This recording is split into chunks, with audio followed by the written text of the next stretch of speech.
a lot of people that want to be. Thank you, Jim.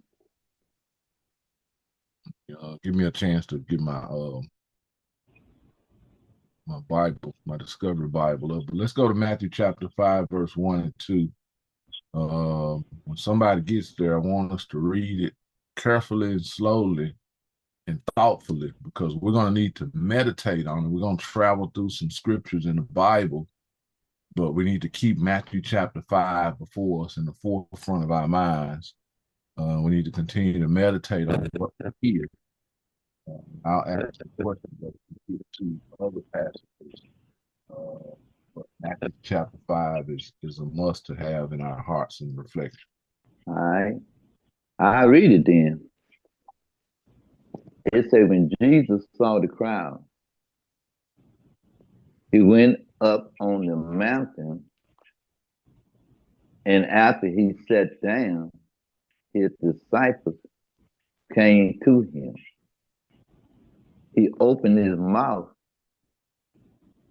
and began to teach them, saying, All right. That passage sounds, old, fresh. What I hadn't realized is how similar that format is to so many other passages. I hadn't realized that. So many other passages have similar format and makeup, and there's a Jewish connotation, there's a rabbinical connotation to all of them that I've never picked up on before until now. Let me pause and purpose this. Man, I've been praying through my international travels. Man, I've connected with people who really believe in desire to support and have supported and will continue to support. So I'm thinking through planning. So I got three things on my heart I want you guys to keep in prayer. This last trip, I hadn't spoke a lot about it, I don't think, but this last trip we went to Santo Domingo. Man, we tapped into the ripple of the pond. I think we finally hit the middle of the pond while we were over there, and so, um, uh, man, we got a network of about 150 pastors that we have to tap into the next time we go, and I can't do that by myself. But we'll need to take a team, and I hadn't traveled with a team in a while. Uh, uh, but I've learned how to create a team and make it purposeful. So, but I do want to. It's an invite only, but I'm gonna put it out there to you guys that I would love for you men to be praying through it, and often we say, well, okay, can I bring my wife? It's recommended and strongly recommended that you come live. I want you to be praying through you and your bride tagging along. But we got a network that we got to tap into that's man, just piping hot, ready to understand and learn and grow about disciple making, and that's a huge opportunity. And the only way we're going to be able to reach it and get to it is through multiplication. So be praying through that. Um, uh, Potentially December. I don't want to put them off too long. Probably the first, second week of December. I know it's close to Christmas, so we got time to plan your Christmas gifts as well as it now. All right, but with love for each of you men, as many as you're able to tag along, because there's work to be done. I'll be working on my challenge is trying to get the translators, so that'll be an extra expense because they're limited on translators in this area. That's one of the things I reprimand my Haitians about. Uh, we'll work through it. We got time. We got time. I also want to try to get back to Nigeria. They got elections and all that kind of stuff coming up. So realistically, it'll be probably, 2027 fall before we can start planning to get back over there. But would love to take as many people over there as possible as well.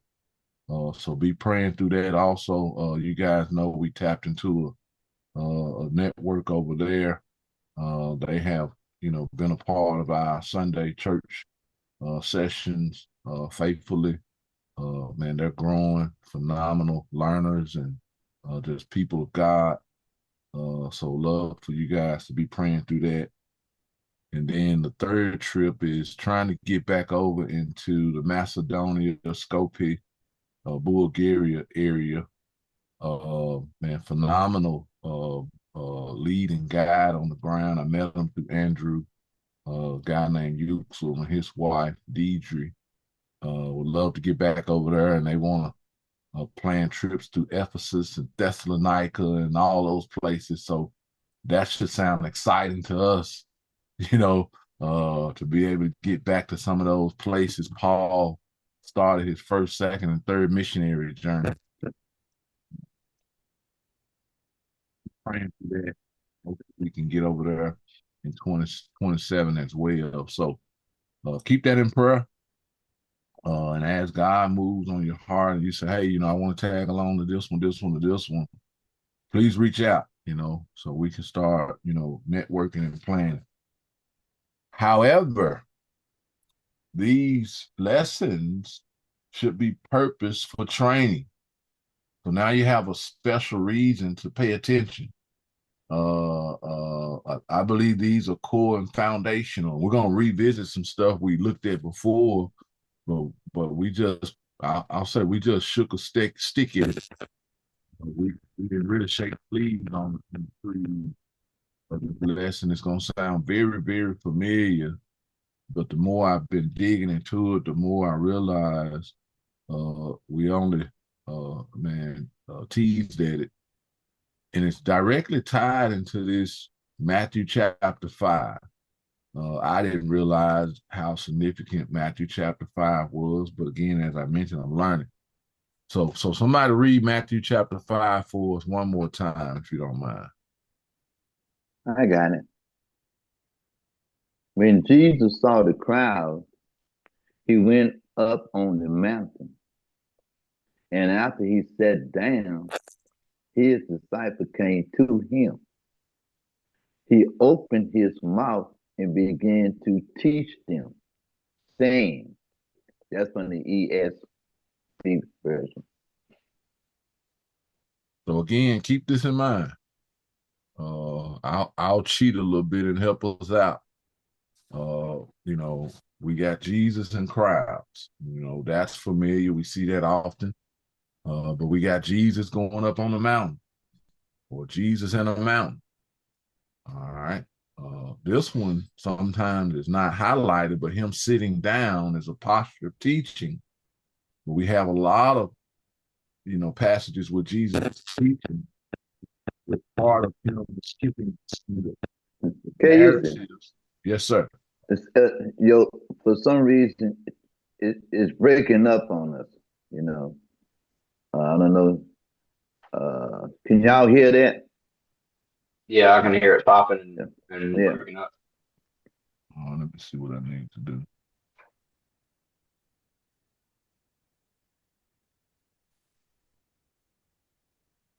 I mean, we can hear you, but then it seems like some static now and then coming in.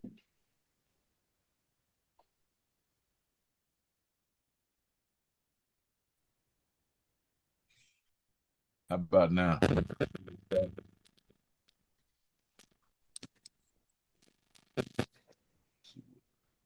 Yes, it's still staticky.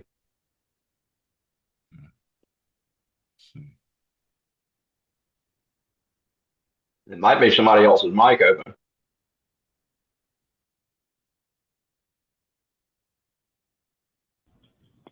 I don't, How based about on now? my screen, I think it's Cayuse.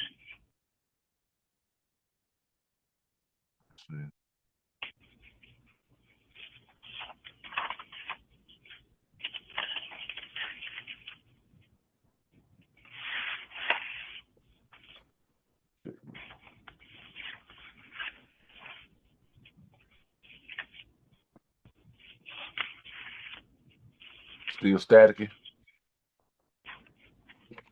Can't tell. Go ahead and talk and we'll see.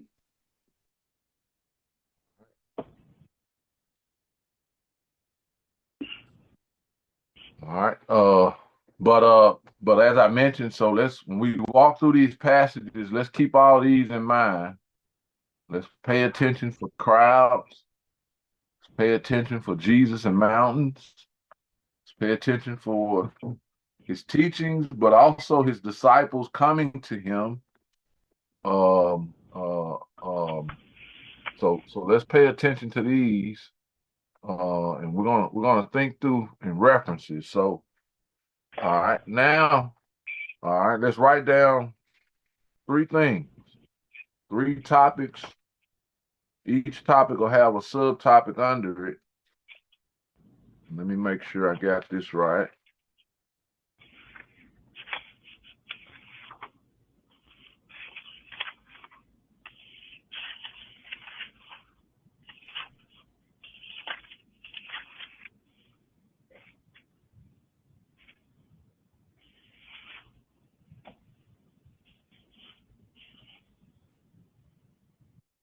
All right, we'll stick with 2 for right now. All right, 1 is very familiar, so I'm gonna talk about it last. But this next one we want to write down, and I got my hard copy. Is the 5 goals of a committed disciple. All right, let's think about this. 5 goals of a committed disciple. All right, 5 goals of a committed disciple. And I want you to write down each of the goals, but each goal has scripture references to support it. These aren't the only scripture references that I'm going to give. And our assignment will be to locate and discover more, but they have to be in context, and they have to be strong context in support if we're going to use it. All right. The 5 goals of the committed disciple. All right. And when we're traveling to places, as we highlight, God using the Great Commissions to purpose our Christian faith, and we help people see that. The theme that we resonate on is the fact that God established his church through disciples. And that's our original identity. So if we're going to fulfill God's mission on earth, it starts with us fulfilling the identity he created us to be. And we have to help people see that identity. All right. So, when you go places, they'll want a lot of things. They'll probably try to divert and ask you all kinds of questions and spiritual, things that they've debated on in their churches for years. But I simply say, you know what? God didn't send me here for that. I'm not an expert in every area, but I got 10,000 hours in one area I know of, and that's disciple making. All right, and so that's my focus. And not saying you won't take time to answer those questions, but be mindful of it. You want to keep people on the goal at hand. And I truly believe disciple making will help people navigate and learn how to research that stuff for themselves. So yeah. All right, 5 goals of the committed disciple. All right, so 1 is how do I get to this identity? How do I be, for us here? Like, am I following the right steps to be the disciple God want me to be? How do I get there? How do I help someone else get there? Well, goal number 1 is to be with the rabbi. All right, y'all knew that. But goal number one is to be with the rabbi. Don't overthink this. Don't pressure yourself because you're like, man, I can't be with him every day. I can't be with him every week. Just fulfill the goal however you can. Be with the rabbi when you get an opportunity to be with the rabbi. Uh, I'll tell a quick story. Man, Zena and I, we used to go to Kids Across America all the time, every summer, we started going twice a year, and I was doing youth development ministry, so I made it work. But man, that changed. Our life changed, and we hadn't been in several years, especially since COVID. This past week or whatever was our first time, and the more the time approached that we committed to it, the harder it was to follow through. I'm like, it was almost impossible. We almost got to go in the opposite direction now. But we made it because of one goal is, I was going to be with the rabbi, and I'm like, man, I'll go 5 hours in one direction and I got to travel 7 in the opposite direction of where I'm supposed to be. But the goal was to be with the rabbi, and it was well worth it. We dragged our grandkids along because we were supposed to take them somewhere else, and they had an awesome time. We had an awesome time. But my point of it is, it was one goal that kept me on course, that made me willing to do it, no matter how tired I was. And I had a goal to be with the rabbi. All right. So we figured it out. Figure it out. All right. Number 2, and I'm gonna come back to these. So don't leave space right now. You just write these down and you're gonna rewrite them. But 5 goals of the committed disciple. Number 1 is to be with the rabbi. All right. So we're gonna have scripture references later, but don't try to leave space for them now. Just write them down. Number 2, become like the rabbi. Become like the rabbi. All right. Become like the rabbi. So number 1 is to be with the rabbi, but the purpose of being with is so you can learn how to be like, So be like the rabbi. Number 3, do what the rabbi does. See, their biblical studies were simple. We overcomplicate this stuff. We try to go to Bible studies, which is important. Not neglecting that. We try to go to the seminary and study theologies, but it was simple. They went to be with the rabbi, to be like the rabbis, and they just simply did what the rabbi did. To learn of God. That's how they became experts in the Torah. All right, so do what the rabbi does. All right, so you got to pay attention to the rabbi. Man, I often share this, is my time with Suit. Man, I spent a lot of this time observing, how he communicated with people, how he studied. That was my biggest question, especially when I was in prison, because when he left, he was gone more than he was there, once a month. But I would reflect on what he did. I would think about what he did. How did he get this? How did he do this?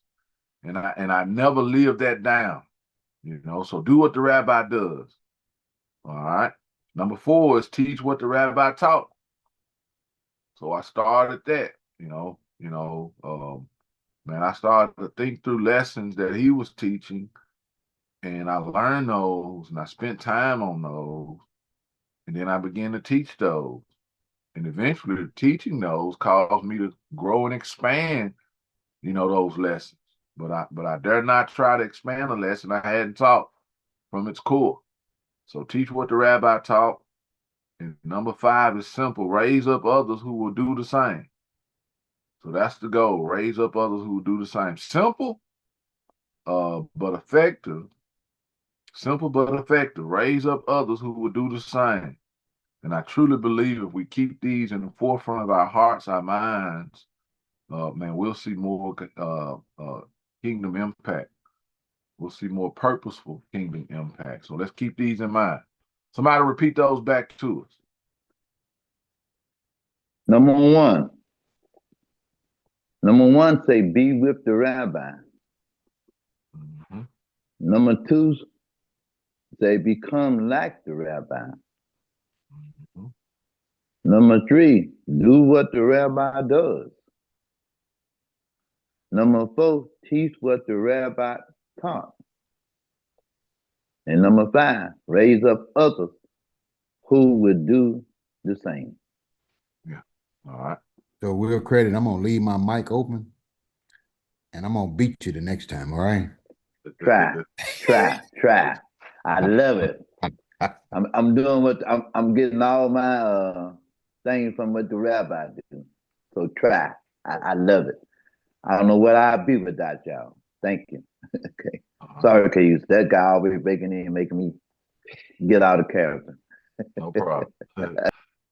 Is my mic stable now? Yes, sir. Yes, sir. Sound Okay. great. Praise God. Excellent. All right. Here, and again, these are foundational and core. So when we're traveling, even if you're not traveling with me and you're going places, you get an opportunity, you don't rise to the occasion, you fall to the training. You know, these are core things that, you know, you'll be able to revisit and build on top of this stuff. But we wanna implant this. See, everybody knows how to receive salvation. You ain't got to go nowhere to teach nobody how to get saved, be saved, and all that stuff. That everybody understands that. But what we lose sight of is God's, you know, identity for us, you know, and purposing our life in salvation. So yeah, and we're gonna dig into these in just a second. Here's another core teaching that I find myself, because, you know, I sent over a video, more examples than the teaching in the video. I sent it. I wanted to send the video over so we can be processing how to work with an interpreter. You know, how to speak and teach a group of people with an interpreter. Some people can't get it. But the more you see it done, the better you can understand how to do it and use it to your advantage. My advantage in this is I learned to cheat. So the interpreter gives me a chance to cheat because I get a chance to stop and think about what I want to say next. You know, and it helps. You know, it helps. So yeah. Or if I'm Okay, using my notes, come on now. sir, can I this is my first time on here, but check this out. All So right. you said the first time is get with the rabbi, right? Mhm. That's the first principle. Second principle is become like the rabbi. Third principle is be like the rabbi. Fourth principle is teach the rabbi, or teach what the rabbi has taught. And number five is raise up the rabbi, raise up others who will do what the rabbi taught. No, it's raised up others to do the Raise up same. others. To do the Okay. same. Okay. To raise up others to do the same. Yes, sir. Okay. I just want to make sure I had that right. Okay. Thank you. And Number welcome three, aboard. he didn't get it right either, Cayuse. Yeah, we get ready Okay. to go through it. We Okay. get ready to earn all that out. Okay then. Yeah, welcome aboard, brother Travis. How are you connected How am I connected? here in the group? I went to MOAC. I think it was in April, Mm-hmm. but I had went to KAA a few years ago, right as COVID got ready to hit, Mm. and they talked about you. And I think you even showed up, but I just didn't get a chance to come up and introduce myself to you. Okay. But at MOAC, yeah, I came up. I said, "Hey, brother, how you doing?" And Okay. whatever. And of course, there was a lot of people there, so you wouldn't have known me from Adam's apple. You got some familiarity, so I was trying to remember, but that's it. That's helping me. And also, one is appreciate your follow through. Like that's powerful, right? Yeah. MOAC was in April. Yeah. COVID was in 2021. So yeah. So God is doing something. And check this out. I think you was down there in early 2021 or whatever it was, but I broke my phone. I had to get a brand new one, so I lost all my contacts.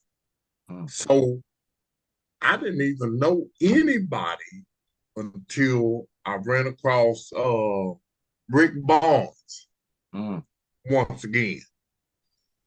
And then Rick Barnes was talking to me of about 2 years ago. And we just started hanging out together because I was working. And first chance I got, I went back up to KAA, and that's where it all began for me. It was like just being saved all over again. I'm familiar with that experience. Yes, it was like being saved all over again, because now I have got a purpose. Even though I live in Austin, and when I first went up there, I was in Dallas, but discipleship, it's real. And that's why I want to get it right. And that's why I'm asking.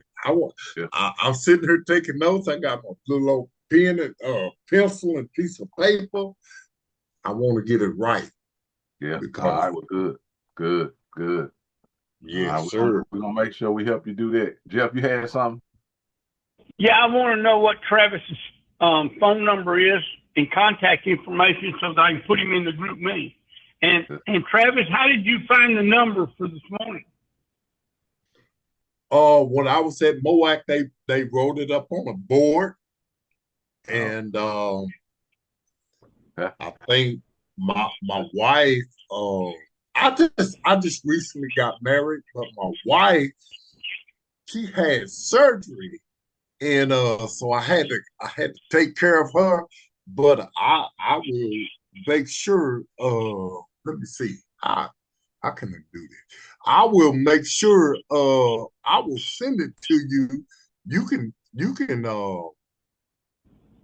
send me or talk to me at any point in time. Well, you can. There's a chat button down below. You can put it in the chat if you want to. Yeah, I'm gonna put it in the chat. Yeah, do that right now for us, Travis. Okay. Yeah, do that right now. We're gonna pause and give you time to do that. It's important. Let me see. All right. And who got Destin number? He been texting, asking us when we gonna meet, and we done met, and he ain't show up. He been dying to meet. We've been killing him. And I was looking for him this morning. Didn't see him. I said, man, yeah, the poor boy overslept, I bet. Yeah, we gave him too long of a break. Yeah. KUC, because I'm affiliated with Rick Barnes and Brandon. I don't know what his last name is, but Brandon. Yeah, man. Yeah, he went down there with you to I think it was Costa Rica. Santo Domingo. Dominican Republic. And I was like, oh Lord Jesus, can I get in? Yeah, you can. Well, I fit in. Get you some. Yeah. Before it's all over with, that's how this dog gonna hunt. Yeah. Well, the good thing about it, from God's perspective, it ain't gonna be all over until Jesus come back, and it ain't over with then. Yeah. So yeah. You Yeah. down there with some good people. So yeah. Uh-huh. All right. Look in the chat too. All right. I want you to look at your notes. So that's the first, level of learning. All right. You reworded some things and I understand. And it's about semantics and ebonics sometimes. And they go hand in hand. However, when pressure is on, they could confuse people. Right. So we want to learn them, with our next set of principles we're going to look at to help us, in this area. But look in the chat and rewrite your notes. Don't try to erase. Don't scratch through. Just start with a new sheet of paper and look in the chat and write those 5 goals of committed disciple down. You see them? We're going to get you to call them out as you write them. You call it out and then you write them down. That way we know.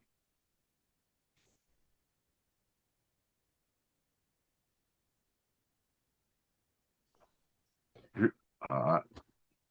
Okay. Are you talking to me?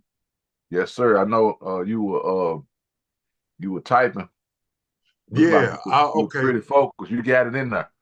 Okay, I got it in there. Okay, so the first one is get with the rabbi. All right. Now look at your chat right above where you put your number and read those and rewrite them. Get a new sheet of paper and rewrite them. Okay. So, okay. All right, you see I'll do that. Yeah, I see him. All right, call it out. Call it out for us. Be with the rabbi. All right, then. Let's write that down. So. And then it says, be like the rabbi. All right. Yes, sir. Write that down. Word for word. Yeah, I'm right. give me just 5 seconds. Oh, yeah. Take your time. No man left behind. We like the military. Yeah. And number 2 is become like the rabbi. Yes, sir.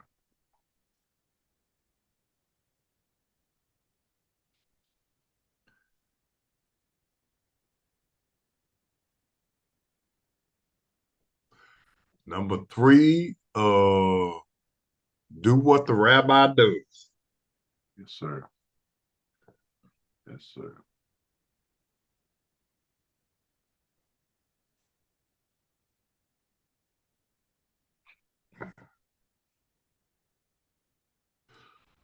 Number 4, it says, teach what the rabbi taught. Excellent. Excellent.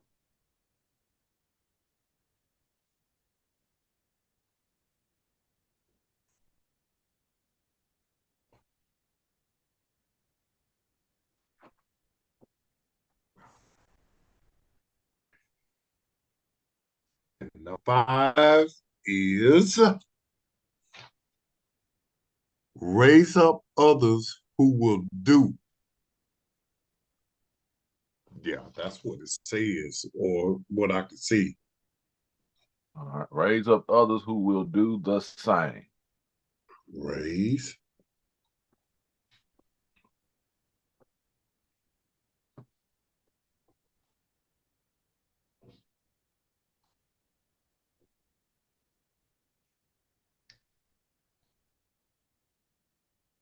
Okay, got it. Excellent. Excellent. Picture All perfect. right, now. All right. Now, we're going to come back to this in a moment. Okay. These are principles that have to become a part of who we are. We need to understand these. We need to process these. And when fatigue, jet lag, and everything else hit, we want to be able to have these come back to our remembrance. All right. These are my goals if I'm a committed disciple. So the first thing is we personalize this and say, you know what, I'm this committed disciple. So these are my goals. All right. My goal is to be with the rabbi. Whenever, as often as I can, I'm gonna be with the rabbi. Whenever I can, I'm gonna be like the rabbi. All right, I'm gonna do what the rabbi does. I'm gonna teach what the rabbi taught, and then I'm gonna raise up others who will do the same. So that means now I'm teaching 1 through 4 all over again. All right, and I'm teaching them, and they committing to reteach 1 through 4 all over again. All right. Okay. If we do this, we accomplish God's goal. You know, we accomplish his goal, we become a part of his mission. All right. And that's the goal, is to be a part of his mission. All right. Here's another principle. We're going to come back to this one in a moment. So right up under that principle, here's another principle. The 4 jobs of a disciple. These aren't the only activities or duties, but these are the core. If I get these core, it's going to help me navigate some of the other ones. All right. And these ought to be familiar, but it's easy to lose sight of them. Number 1 is the 4th. The principle is titled 4 Jobs of a Disciple. All right. But we're going to look at these with fresh perspectives and deeper research into each one of them. Memorize the words of the rabbi. Job number 1, memorize the words of the rabbi. Job number 1, memorize the words of the rabbi. Job number 1, memorize the words of the rabbi.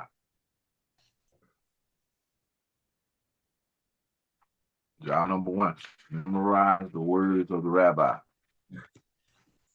Okay. All right. Number 2 is a little bit more complicated. All right. So I'm going to say it in 2 ways. I'm going to say it the simple way, and then I'm going to explain the simple way.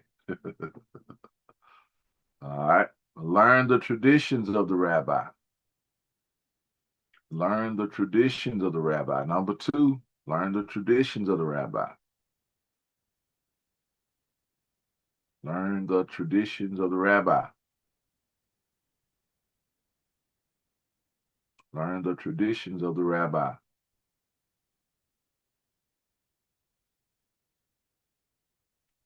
The question we ought to ask is, what are the traditions? What are the traditions of the rabbi? All right. So still under number 2, say it in a different way, is learn how he obeyed the commands of God and how he interpreted the commands of God. The traditions of the rabbi come out of those 2 things. Learn how he obeyed the commands of God and learn how he interpreted the commands of God. All right. And again, I know we know this, but we're going to spend a lot of time on each one of these principles, sub-points. A lot of time. What you say, you said learn how he obeyed the commands of God and what? And how he interpreted the commands of God. So learning the traditions involve 2 key things. Learning how he obeyed the commands of God, learning how he interpreted the commands of God.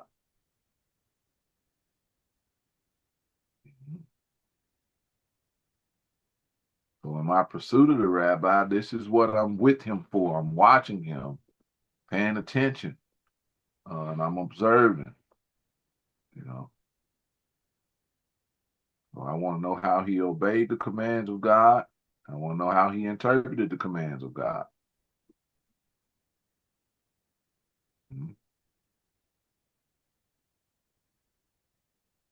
All right, number 3 is imitate the rabbi.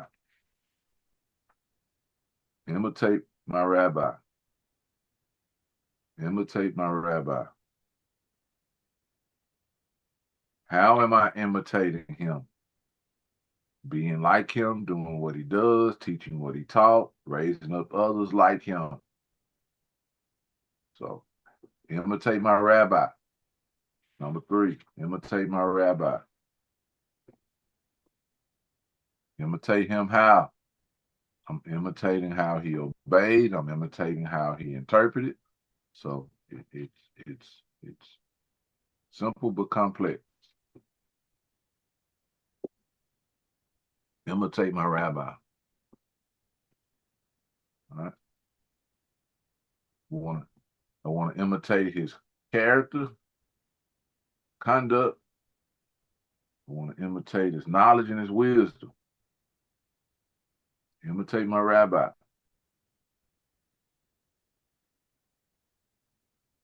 Imitate my rabbi. All right. And number 4, raise up many disciples like my rabbi. Number 4, raise up many disciples like my rabbi.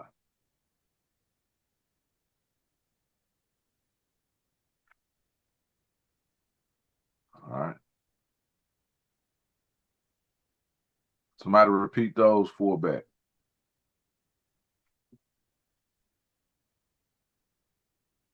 All right, I got it. Haha. The 4 jobs of a disciple.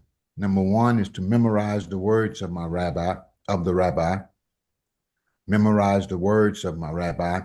Number 2, learn the traditions of the rabbi. And that is learn how he obeyed the commands of God and learn how he interpreted the commands of God. So number 1 is memorize the words of the rabbi. Number 2, learn the traditions of my rabbi. Number 3, imitate my rabbi. Imitate my rabbi. And imitate in 3 ways. Well, 3 points I got here. How he obeyed, how he interpreted, and that is in character, conduct, knowledge, and wisdom. And number 4 is raise up many disciples like my rabbi. Excellent, excellent, excellent, excellent. All right. Y'all, we got it?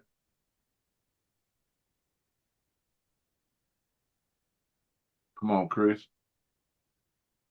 I just wanted to give a shout out to Dr. Fred as he was repeating what you taught us. He was repeating like you repeat. So he was being like his rabbi. Yes, yeah, I noticed I that. appreciate he was going over the points. He said it multiple times. Yes, excellent, excellent. Well done. We'll credit he up you. I appreciate it. I got to keep, I love it. Keep Yeah. me going. All right. Thank you, Dr. Fred. But anyway, I let him get in because I gave him 10 seconds because I was already ready to go. But I noticed that. Yeah, I gave you time. Yeah, I noticed that. yeah. So, but I enjoyed it because then, like Chris said, he did it exactly like the rabbi does. And that's what I like. I learn every time I come on this call. All right, excellent, excellent. All right, now let's play the game. Let's go to Mark chapter 3, verse 14. New set of notes, fresh page. Titled it 5 Goals of the Committed Disciple again. New set of notes. New set of notes. 5 Goals of the Committed Disciple. Now let me tell y'all why I'm doing it this way. Is I'm doing it the way you should learn first. You should learn you should learn just the statement of the 5 goals of the committed disciple. Then you should be able to just say all 5 goals before you try to memorize scripture references under each one of them. That's where we lose sight. That's where we make it difficult and challenging. All right. So this is why we're doing it this way. So 5 goals of the committed disciple. Fresh page. All right.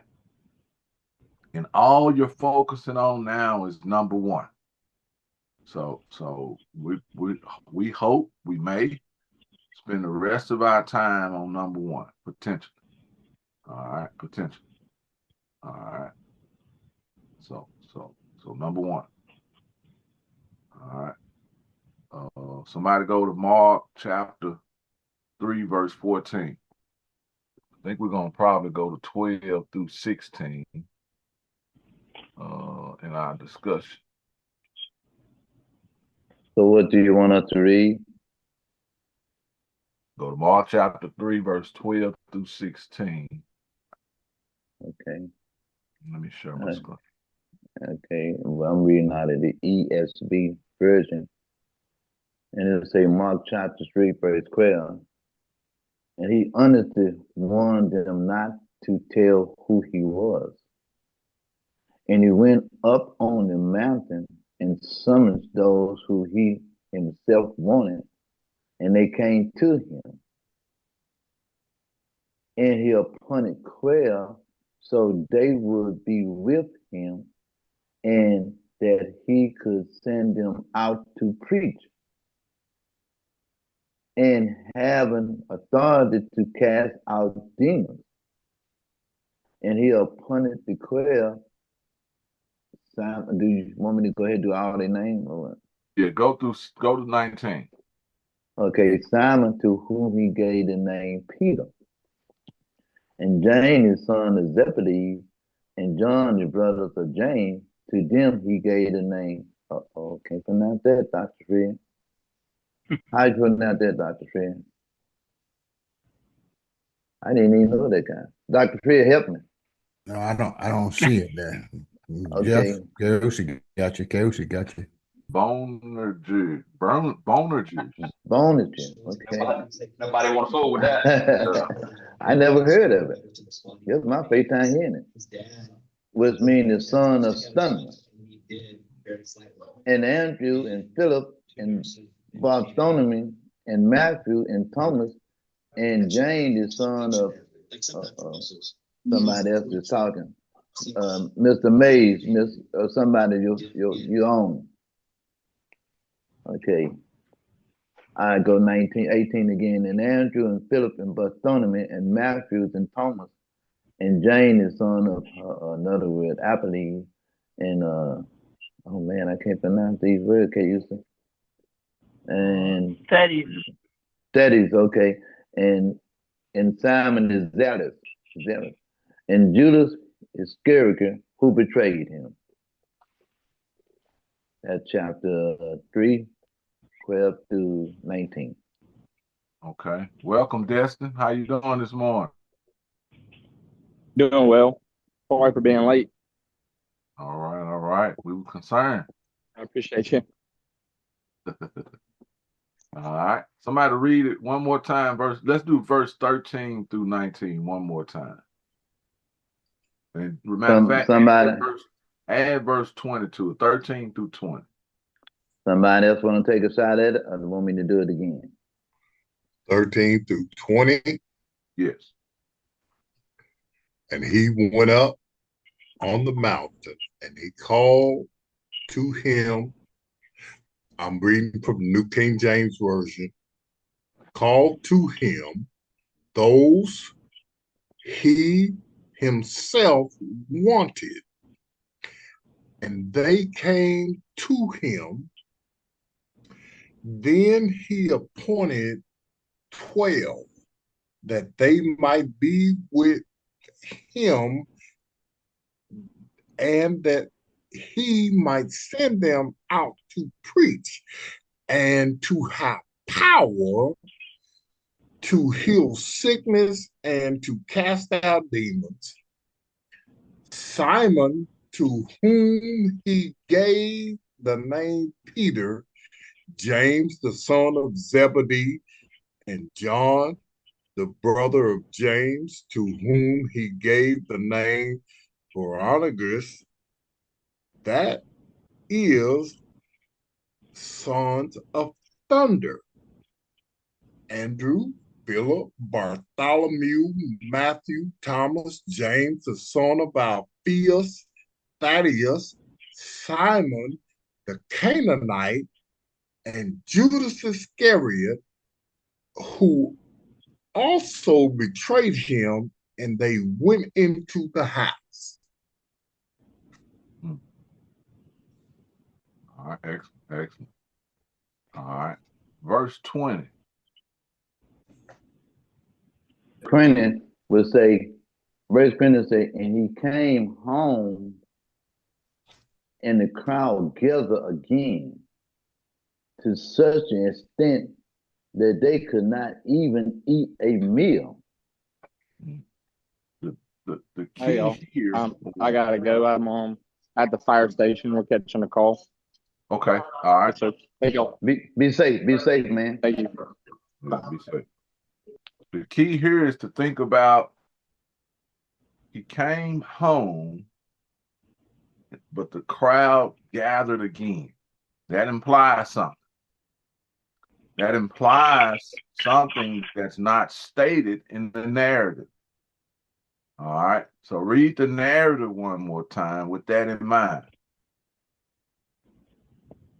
And he came home. Okay. Now read 13 through 19 again, but keep that crowd gathered again in mind, because that implies something. And he came home and the crowd gathered again. So we got to think about this statement from the writer's perspective, Mark's perspective, or Peter's narrative. Mark is writing what Peter told him. But he says the crowd gathered again. Immediately after he says this narrative, he says they came home and the crowd gathered again. All right, so that implies something. So read verse 13 through 19 again. And he went up on the mountain and summons those whom he himself wanted. And they came to him, and he appointed 12 so that they would be with him and that he could send them out to preach and to have authority to cast out demons. And he appointed the 12, Simon, to whom he gave the name Peter, and James, the son of Zebedee, and John, the brother of James. To them he gave the name Boanerges, which means son of thunder, and Andrew, and Philip, and Bartholomew, and Matthew, and Thomas, and James, the son of Alphaeus, and Thaddeus, and son of and Simon the Zealot, and Judas Iscariot, who betrayed him.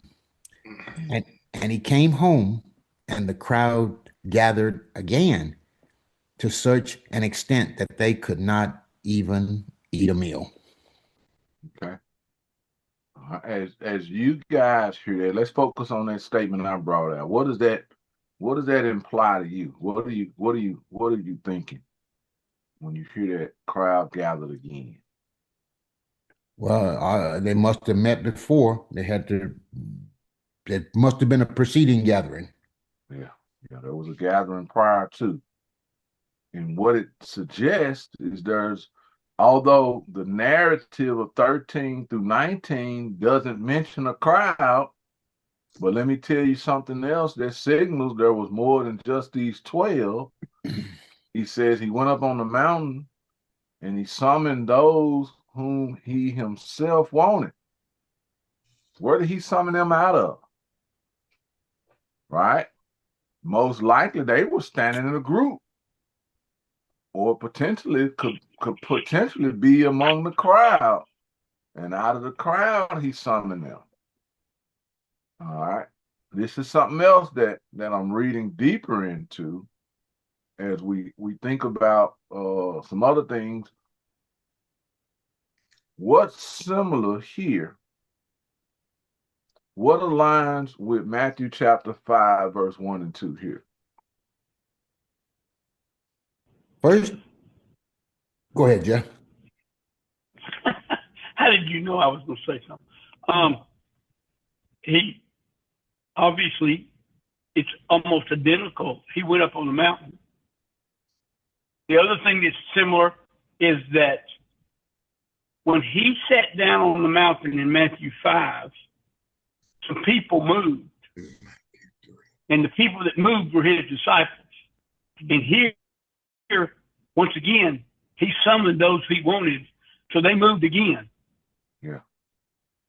And he called them by name and appointed the 12. Yes. This is the same thing in Luke 6:40. Exactly. Which is the next verse we're going to look at So yeah, we'll go to it next. But excellent. Luke 6:40. Oh Lord Jesus. Yeah. Anybody else? Any other thoughts?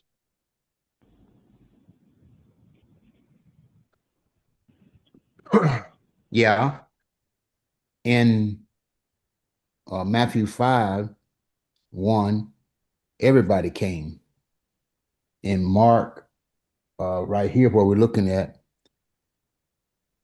he chose who he wanted to come. Okay. All right. All right. Now let's go back to Matthew 5.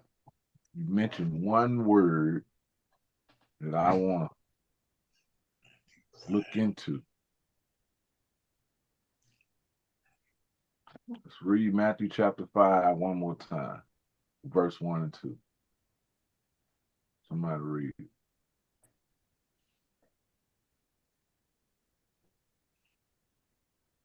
Uh-oh.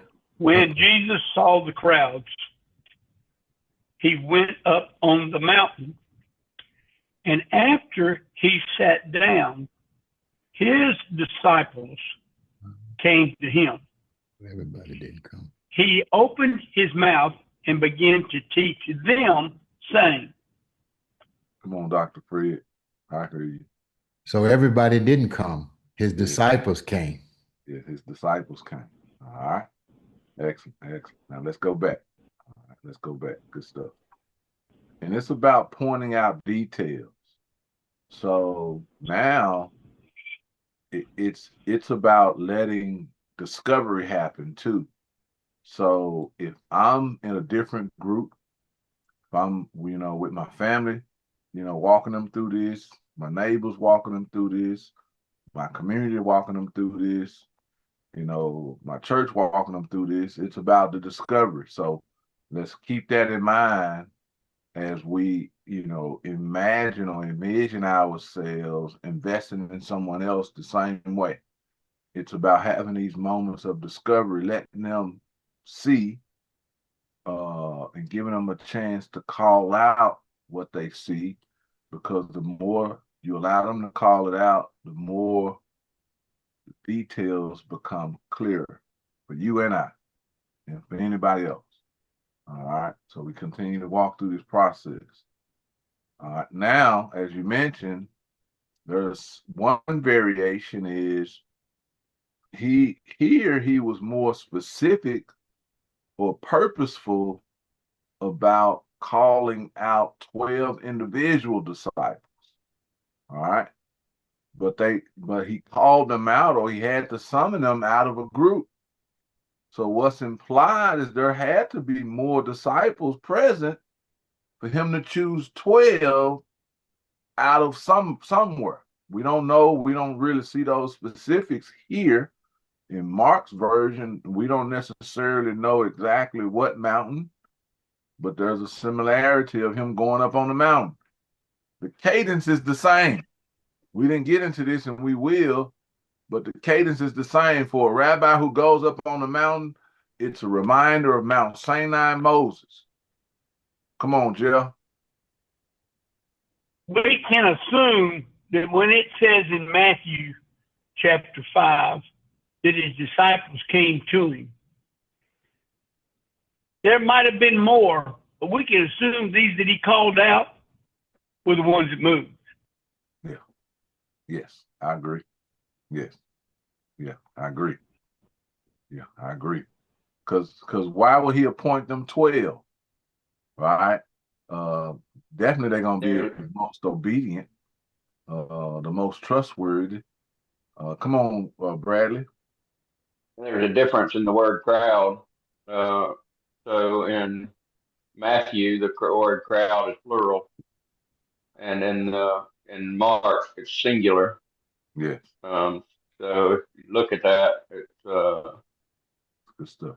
They were in different groups. From the best I can tell, in the plural tense, the need was all. There was a bunch of different needs in the crowd, but it seemed to be like in the other crowd, maybe the need was all the same.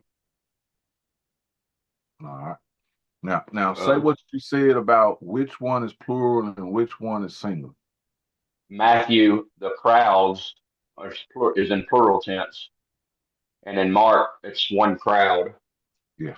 So in Matthew, there's different group. There's one big crowd with different, I guess, sub crowds. Seems to be. Yeah. Or a lot of different. Go ahead. No, you go ahead. And Jesus saw into the crowds, and he saw all the different needs of the crowds. Like he saw into the hearts of the people there. But I don't know. That's just something I noticed, that one was in singular and one was in plural tense. No, good stuff. Excellent observation. Yeah. What verse is that in Mark again? It's somewhere down there around 19 or 20. Mark 3, the ones we just read. Yeah, okay. Hang on. Gotcha. Verse 20. All right. Yep. He came home and the crowd, singular, gathered. All right. Now we briefly touched on the fact that the crowd, plural, in Matthew was crowds of, there was multiple crowds. There was a crowd of Pharisees. There was a crowd of disciples. There was a crowd of Amharites. There was a crowd of Essenes. There was a crowd of Sadducees. There was a crowd of Zealots. So, and that's what makes the plural crowd there, right? Here, this is a singular crowd. And again, it's almost implied that this was a crowd of his disciples, right? Let me tell you why. He summoned those whom he himself wanted, and so he chose apostles. He's only choosing apostles out of his group of disciples. It's the only crowd that will be gathered that he would choose apostles out of. All right. Here's another deal. Most likely, if he came home and the crowd gathered again, hey, the crowd of disciples is gathering at his home. Most likely, to such an extent that they could not even eat a meal. So most likely that's his group of disciples coming into his home, right? And there's so many of them at this moment, we can't eat a meal. There's too many of us. Normally we eat a meal. So this strongly suggests that most likely this is a crowd of disciples. This singular crowd is most likely a crowd of his disciples. All right.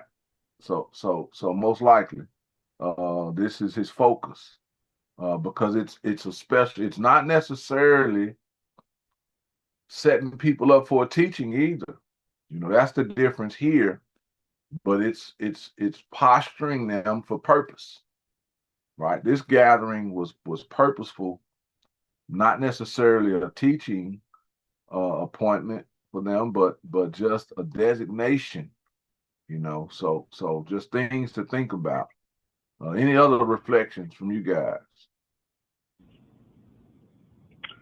Well, do you think that when he chose the 12, though that's an exclusive group, based on the rest of his time that we see in his ministry, there were probably a few others that weren't named in the 12 that continued to follow this committed discipleship process. And so there might have been like 18 in the room instead of 12. Yeah. Oh, I agree. Is that reasonable? Oh, yeah, totally agree. Totally agree. Totally realistic. Most likely that's probably the scenario, 18 or 20 or 50. We don't necessarily know the number, but I believe, like you said, it was a group of committed disciples. Out of the committed disciples, he appointed 12 out of that group. Not saying the 12 were the only committed. He just had a special purpose for those 12. So yeah. So yeah. And often as we learn, Jesus was strategic. Jewish tradition is strategic in appointing leaderships. So these 12 each were probably leaders of small groups. As we know, there were 4 leaders or 3 leaders out of the 12, appointed. If we look at Mark, we look at Luke, and then there's one more passage where he names the 12, Acts. We'll see similarities, or we'll see groupings in order. Some small names change positions, but some names remain in the same order. Peter's name remains in the same order. James' name,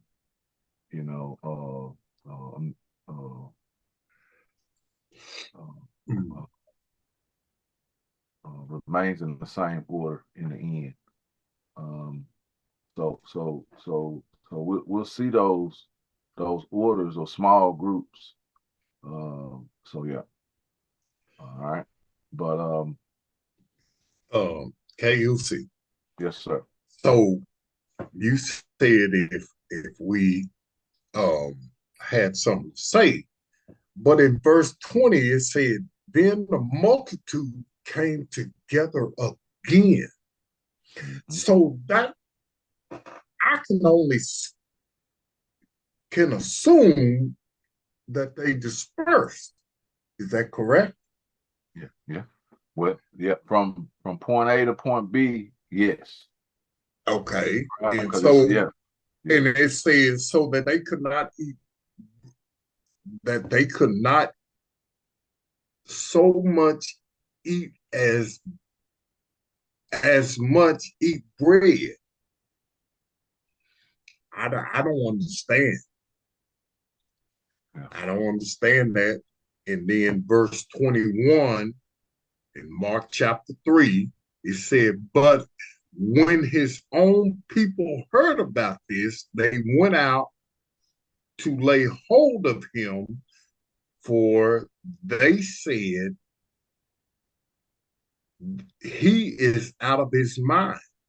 I don't understand that. All right. Okay. Great. Let's process it verse by verse or thought by thought. Yeah. So verse 20, he came home. So this suggests immediately after this ascension on the mountain.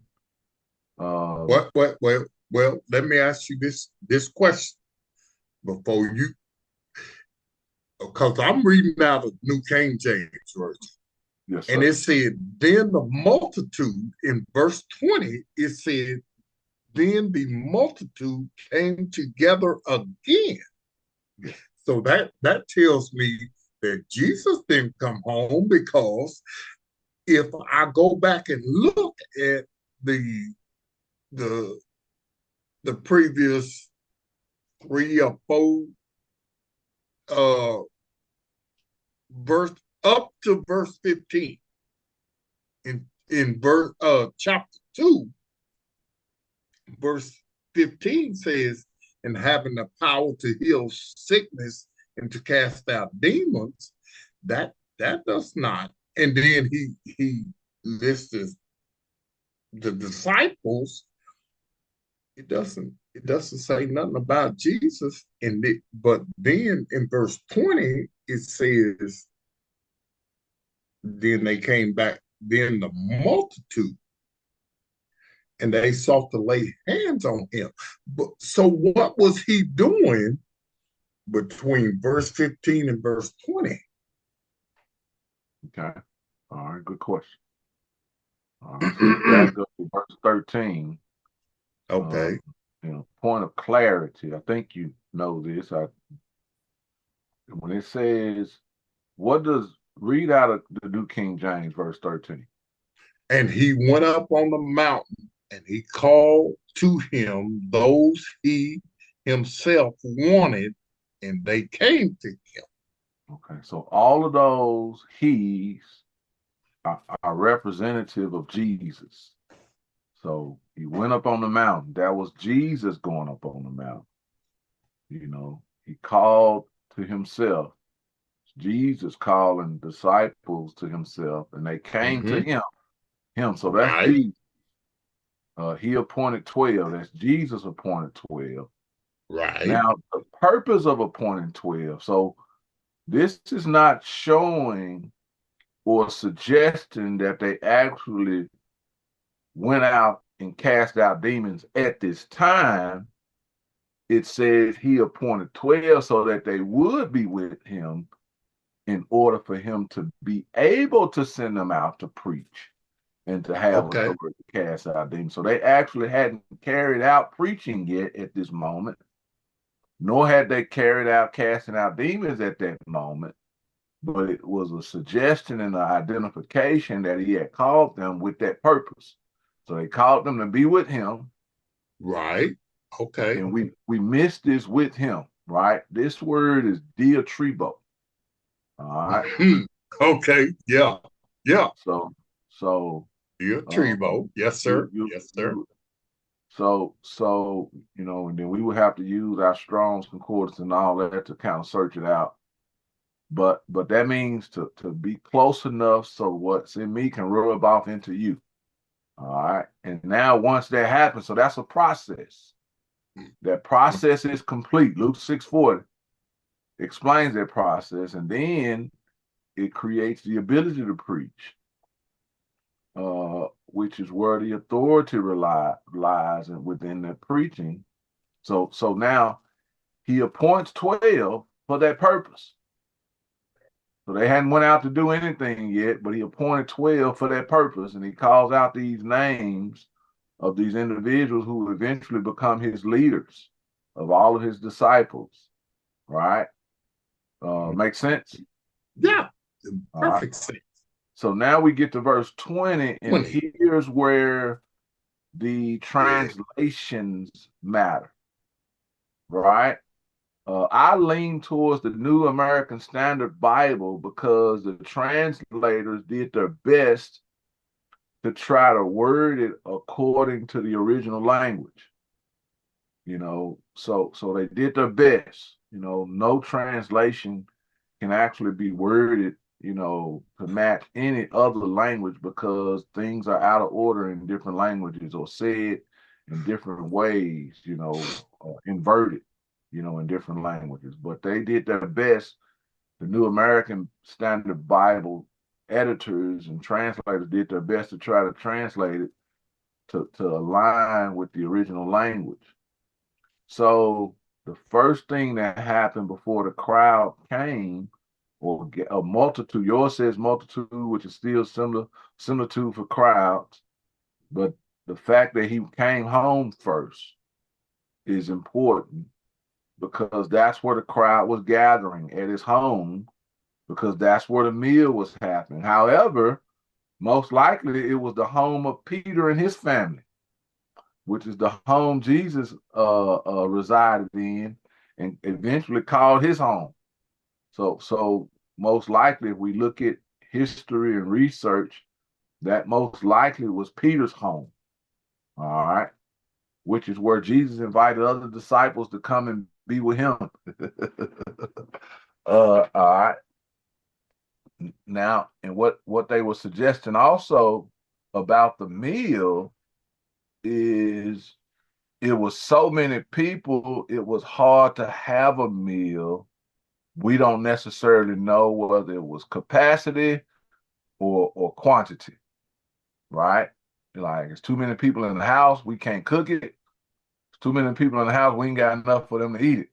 You know, we don't know which one, but one of the two, quantity or capacity of this crowd, of this particular group, made it difficult to eat a meal together, which is what they desired. or what was their custom most likely. All right. Now we have to separate that from verse 21 because something totally different is about to happen, and we're actually transitioning to a different crowd, a group of people. When he says, when his own people heard this, he's not talking about this crowd. He's talking about the Jewish people. He's talking about people outside of this group. When his own people heard this, when they heard of this crowd gathering at his home, when they heard of this large gathering of disciples and fellowship, all these things, when they heard of him calling out apostles, the Jewish people is what this references about his own people. Those are the people who weren't in the house, who heard about the people in the house, desired to take custody of him now. So this is where the pursuit of eventually the crucifixion happens, right? It's now all the Jewish religious leaders, most likely, hearing about these groups of people following and connecting and being disciples of this Jesus. Now they feel threatened, and now they want to take custody of him. All right. Okay, I got you. Does that make sense? Yes, sir. All right. See, watch this in 22, continuation of 21. The scribes. Come on, Bradley. I got to step off a bit early and go up to work, but I wanted to say, KUC, I love you. I appreciate your interruptibility, and I appreciate your patience with us all and your willingness to stop what we're doing and explain something to us when we don't understand it. That's a quality I admire a lot in you. So I love you guys all, and I'll see y'all next week. I appreciate you. Thank you, man. Love you, man. All right. Bye. Okay. All right. And I'm gonna slide out about 6:45 myself, gentlemen. So forgot to mention that. But does that make sense, Travis? Yes, sir. It makes perfect sense. Yeah, it makes perfect sense. Yeah. All right. Excellent. All right. So that's what happened in verse 22. Kind of builds on verse 21 because now it's giving more detail of his own people. The scribes who came down from Jerusalem were saying. So in this own people who wanted to take custody of him in this group, the scribes were a part of that group. And if the scribes were a part of that group, they fall under the leadership of the Pharisees. Come on, Jeff. Help me with the word they came down from Jerusalem. That either implies that where this house is south of Jerusalem, or that Jerusalem is at a higher elevation than Nazareth, where he was from. Help me with the word. They came down from Jerusalem. Yeah. And that's great. That's possibly it. But in my mind, to make sure I understand it, is they weren't from the same place where the meal and the house was. Right. I got that. A little simple. Yeah. Well, where I'm going with this is there's two ways to probably interpret when it says he came home. We all know that he was never welcome in his home. He even declared that a prophet is not honored in his home. So it could be that, or he came just to a house, which was Peter's house. And so, and of course, Chris has helped us. I mean, Chris AI Clover has helped us again. Yeah, excellent. Yep. And again, like Chris mentioned, he was in this triangle area of Capernaum and the Sea of Galilee and all that kind of stuff. So that's where Peter's home was. So we're not talking about his home with his brother, his mom. So yeah, I got different home. So yeah, most likely different home. But where you're going with this at least from what I can see, is that in verse 14, it's clear he says that he appointed them that they would be with him, and that follows up that they were with him when he left the mountain, and now he's in a home, and they're all stuck together. Yeah. So yeah, and that's the point. Is that they were with him, and again, this is a topic under our sub point or being with the rabbi. More context around it, but being with the rabbi, like Chris put in there, it highlights a period of time, and in that period of time, it suggests there's a process of spending time to create impact, right? The word itself literally is a lot of things they could have used, and there's a lot of Greek words that could have been used that says with me, but this particular author chose diatribo to suggest the metaphor of this with me. And what happens in the metaphor of this spending time, it literally means to rub through. All right, rub through, and rubbing through suggests what's happening while we're spending time. Character rubs through, knowledge rubs through, wisdom rubs through. So this process of time highlights the importance of the with me, and it creates outcomes. Like it creates the ability to preach and to have his authority, So So right. Case reminds us the way you rub us down, kind of shaping. Yeah. That's the whole goal. Wearing off the rough spots. Yes. Polishing up too. Yeah. All right. That's what this is preparing us for. All right. Let me move. Come on. Any other thoughts, questions, comments? Yeah. You got something? No, I was just laughing. You're talking about rubbing in or wearing us down.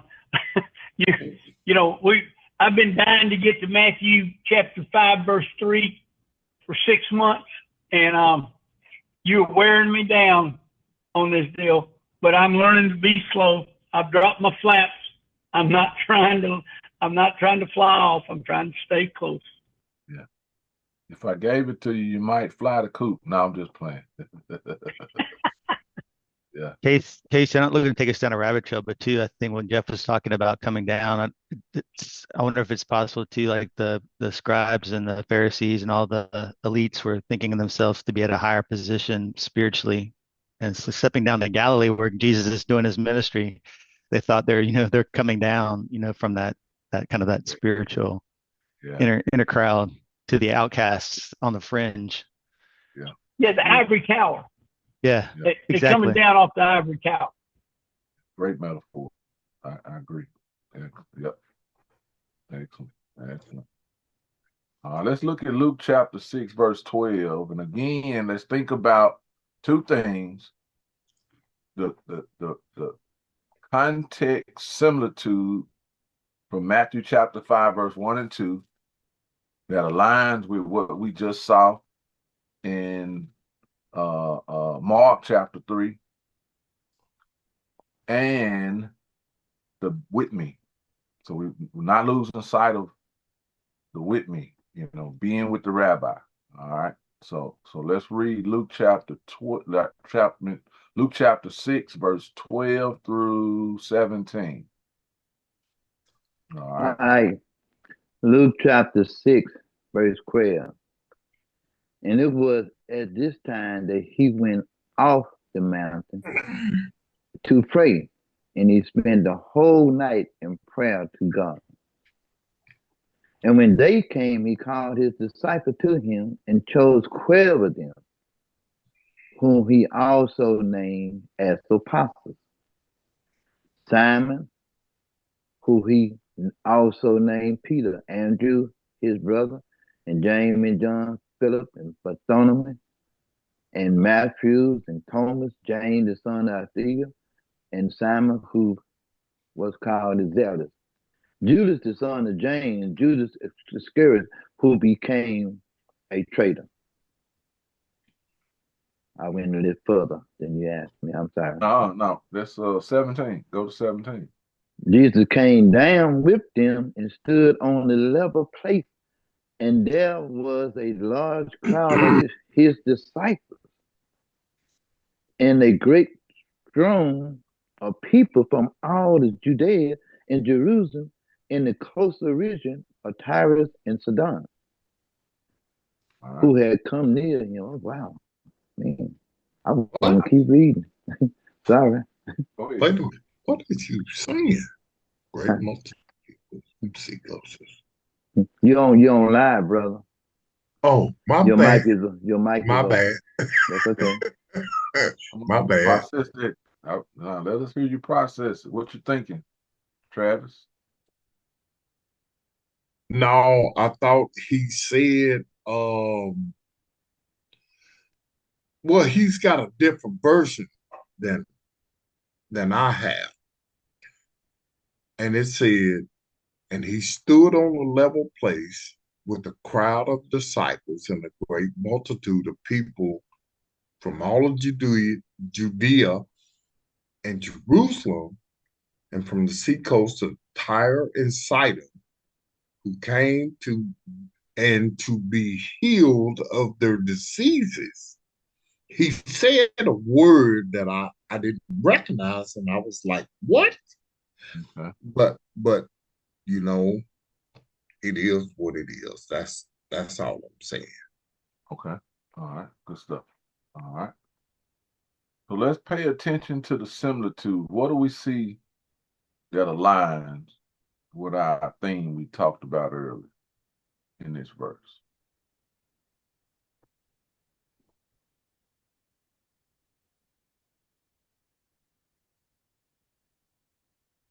Well, for one thing, we see Jesus going on a mountain again. All right. You know, that mountain seemed to come up every verse, not every verse, but every lesson that we learning about this. There's something about the mountain. You know, that it's the mountain holds something, because Jesus went up on the mountain and prayed all night. Mm-hmm. Wow. Then they said when he came down, and when they came, he came down. So I'm just looking at this. I got to look more into what this mountain means, because this is show following Jesus. You know, it's show following the disciples. So. Yeah. Let me remind us when we come on, Jeff. Two things. First of all, he called his disciples. That is similar. Second of all, it says in verse 17, he came down with them. Yes. Excellent.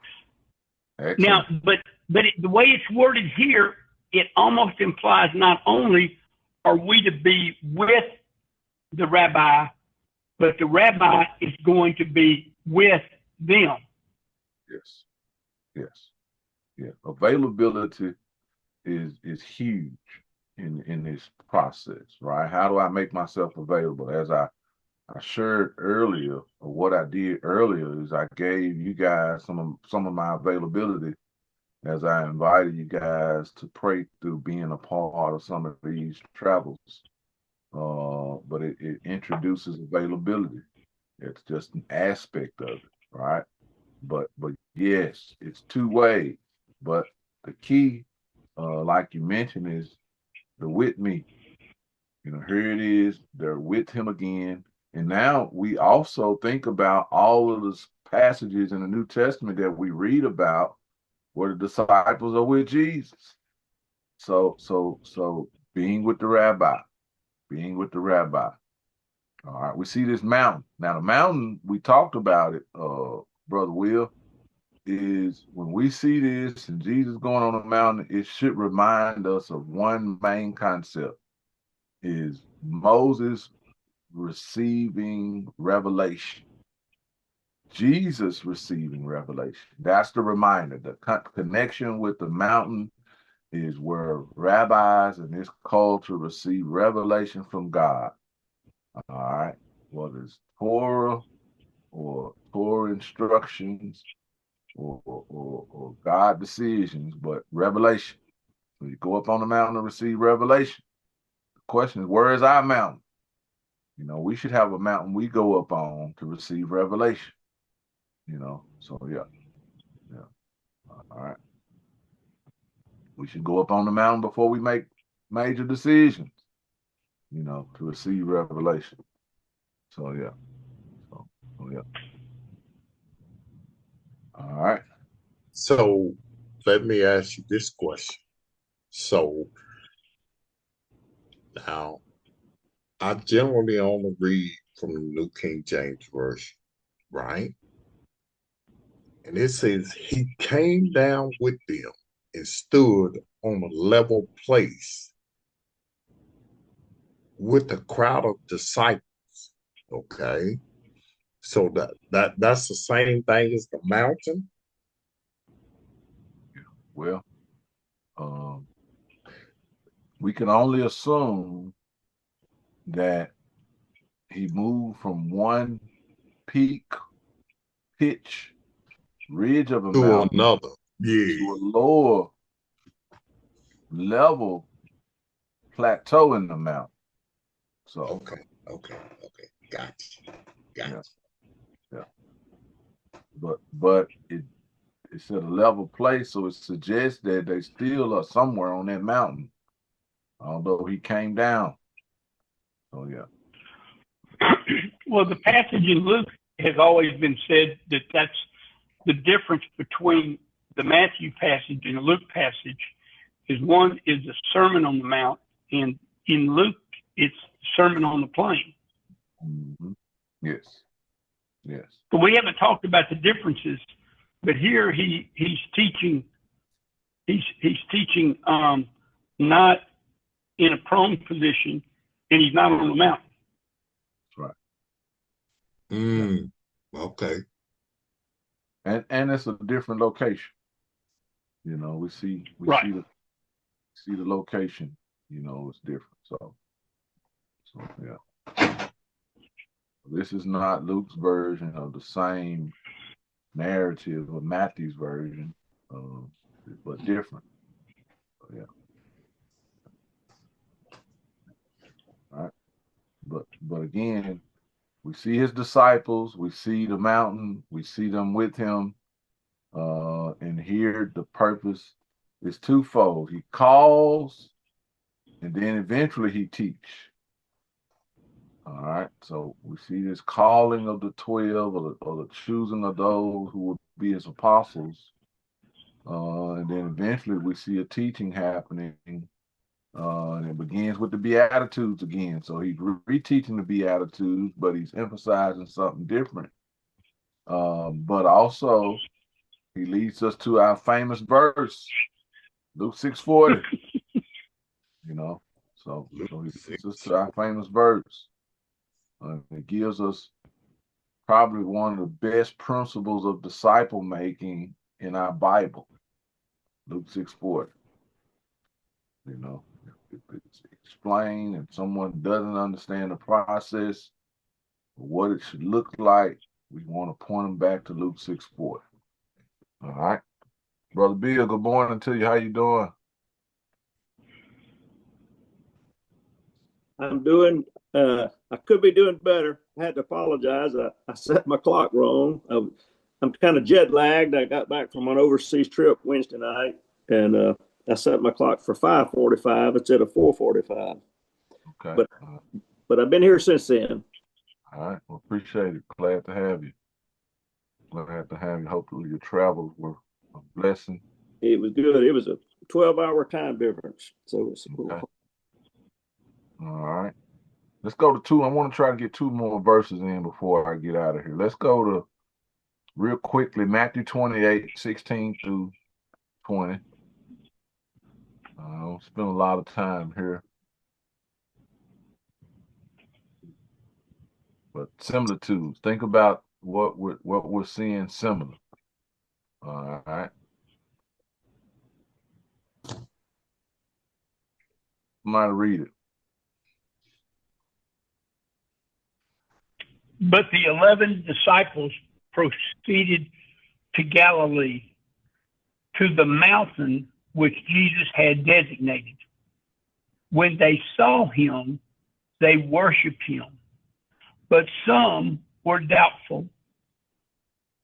And Jesus came up and spoke to them, saying, all authority has been given to me in heaven and on earth. Go therefore and make disciples of all the nations, baptizing them in the name of the Father and the Son and the Holy Spirit, teaching them to observe all that I've commanded you. And lo, I am with you always, even to the end of the age. Excellent. Excellent. What are our similarities? What do we see that's similar?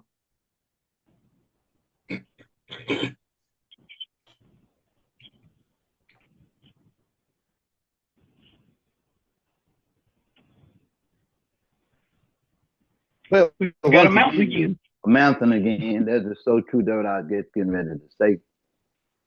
But one of the things I see there when we read Matthew chapter 5 and we get to verse 2, it say he opened his mouth and began to teach them. Right? And right here, you seeing that he's saying, and this say go and teach. You know. So we got to open up our mouth and start teaching. That's the similarity that I get out of that. Okay. All right. Okay. Anybody else? Good stuff. He wasn't doing any of this alone. He designated that they come there. Yes. And they obeyed and did that. Yeah. And that designation shows us he purposed to with me. Right? Yeah. So right. Yep. So there's with me again, but it was actually in a designated or an orderly fashion, you know. But you know, he appointed them to meet him on the mountain this time, you know. So previously probably maybe not planned or following along, but here it's purposeful. But he designated them to be with him. We know they're with him. It says they saw him and worshiped him. And then we see teaching happen. All right. And we see groups of disciples. All right. So we see his disciples. All right. So he's designating his with me time with his disciples for a special purpose or a special teaching. You know, the beauty of this one is the post-resurrection. All right. It's post-resurrection. But this should make it even more important. All right, but he's re-emphasizing this with me. You know, they should be experts at it. Come on, Brother Bill. No, I'm just scratching my head. Okay, come on, Chris. Saying you talked about when we were on the previous passages around the mountain and being kind of a place of revelation. I feel like this is kind of a revelation of God's purpose. He's like, he called them, and you've taught this before to us, like he told him to meet him there at this mountain in Galilee before he was crucified and then after he's resurrected. So it's like when you told us before, it's like strategically orienting this mountain for a revelation of God's purpose. And those previous times we talked about, like in Matthew 5, it goes into the Beatitudes, where it's like kind of revealing God's character and what he actually meant when he gave his instruction through the Torah. And this time he's like, no, I really want my purpose is for you to go replicate this, what I've taught you and others. Mm-hmm. Yeah. All right. And let's look at the pattern or the shadow of that. You know, Herb always said this is the Old Testament is God's shadow cast backwards. All right. But you know, Moses was a type of Christ. You know, it's always reflected that he was a type of Christ. He foreshadowed Christ. And let's look at that. Let's go to Deuteronomy chapter 6. All right. We're going to close out on this verse. But this verse is going to summarize the with me time. All right. It's going to summarize the with me time. All right. It's going to and it's also going to show us in a better perspective of how to accomplish it with someone else. All right. Somebody read verse 1 through, we're going to focus, really let's focus on 4 through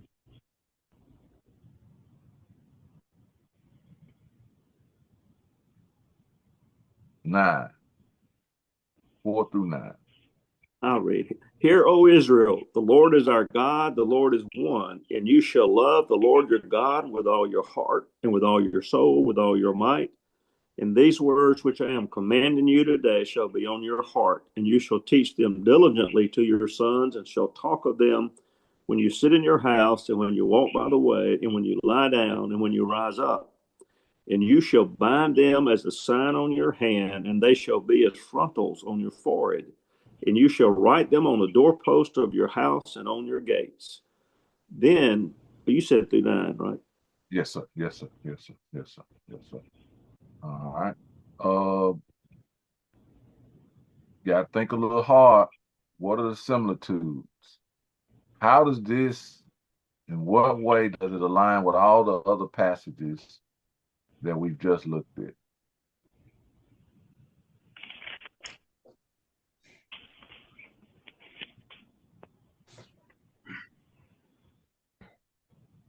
Well, the teach part goes with the Matthew 28 when they said in verse, I guess it's teach, that's in verse 7, when he said to teach them diligently to your sons and talk of them and so forth. And when that's Matthew 28 says, go there and make disciples and teach them. So the teaching is emphasized in both of them. Okay, excellent. All right, excellent. This gives a little bit more context on how teaching happened. You know, that word teach here is shenan. It means to whittle or to wit, means to carve out a way. Basically, in the teaching, you're taking out what don't belong. And you only leaving the image that you have in your mind of what's supposed to be left. And that's the rabbi. All right. And the rabbi is shaped in the image of Christ. Paul says, follow me as I follow Christ. And so the only thing he carved out is what's not like Christ in his teaching. That's the target or the mark. When we follow the Torah, the teachings of God that hits the mark is always only what God wants us to be. All right. So he carves out what he don't want us to be. Remember my testimony, when I came to Christ, I learned what I was not before I became what he wanted me to be. So he had to show me what needed to be carved out so his image could be left. All right. Any other thoughts? Any other similitudes we see here? That sound would just explain, Casey, sound a lot like the tribo of diatribo. Yes. The sharpening, the wearing down. Yes. So we're going to get the clearest picture of diatribo in this verse that you can find. There's no clearer picture of diatribo in any other verse except right here. I'll talk about it last.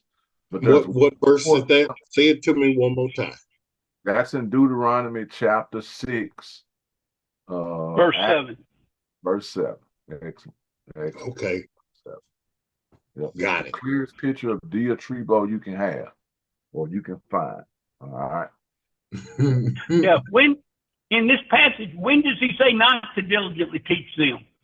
Yeah. I mean, I believe he covers it.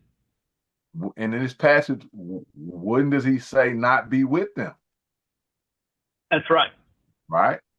Like he shows us 4 areas of with me time in this passage.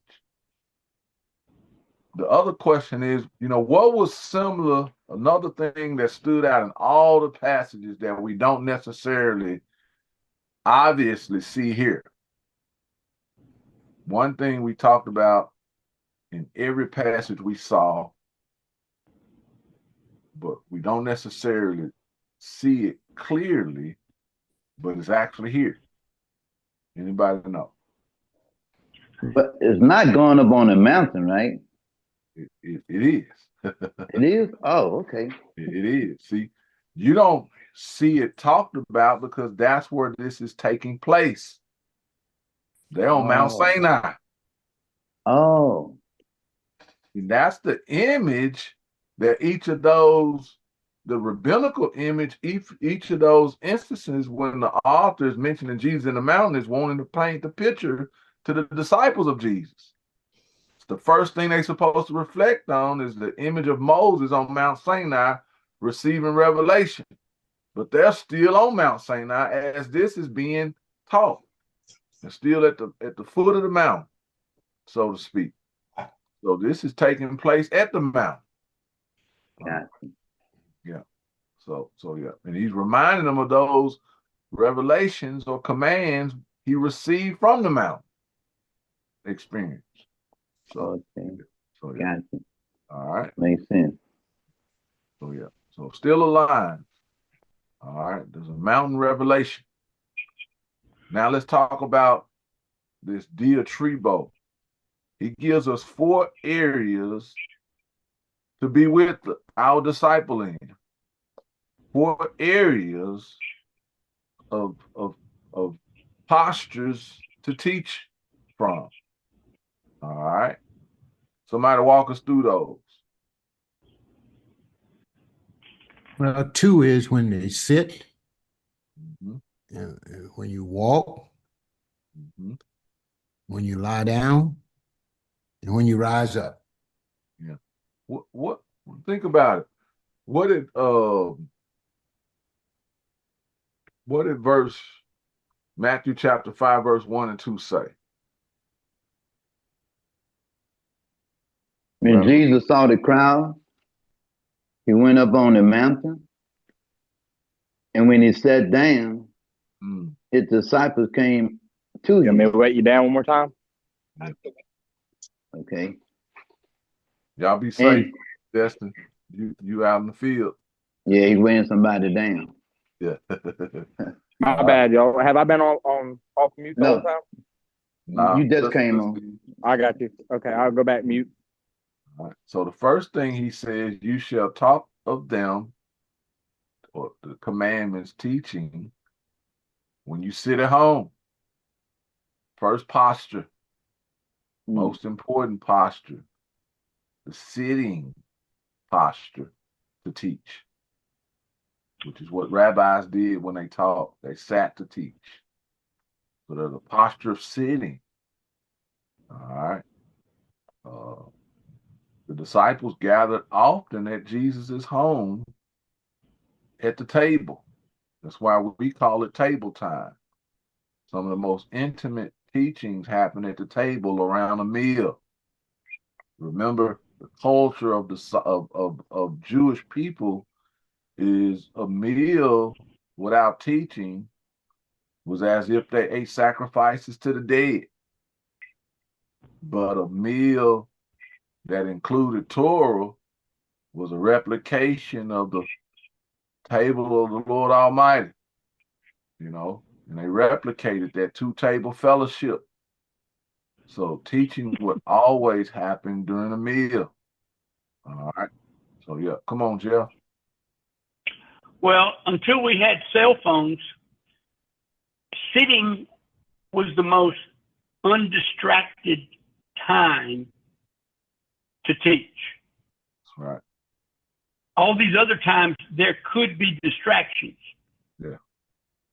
But now today with cell phones, we don't have that anymore. That's right. That's right. That's right. Yeah. So posture number 1 is to sit. All right. Posture number 2 is when you walk by the way. This is also modeling with me time. So I want with me time at home, in my house. I want with me time while we walking along the way. Let's try travels. So yeah, some of the best time. Lie down. This is what I hate to bring this up, but Will is gonna rub you the wrong way. But I was sharing with Brandon, like, man, what's one of the benefits that you got out of the trip? And he's talked about a lot of things. Let me see. I had it calculated. Let me try to calculate it. And I'm gonna underestimate. I said one of the benefits out of the trip, Brandon, is we got 120 plus hours together. Wow. 120 plus. That's just underestimated. We got more than that, but at least 120 plus hours of with me time. When we lie down and when we rise up, we lived in the house together.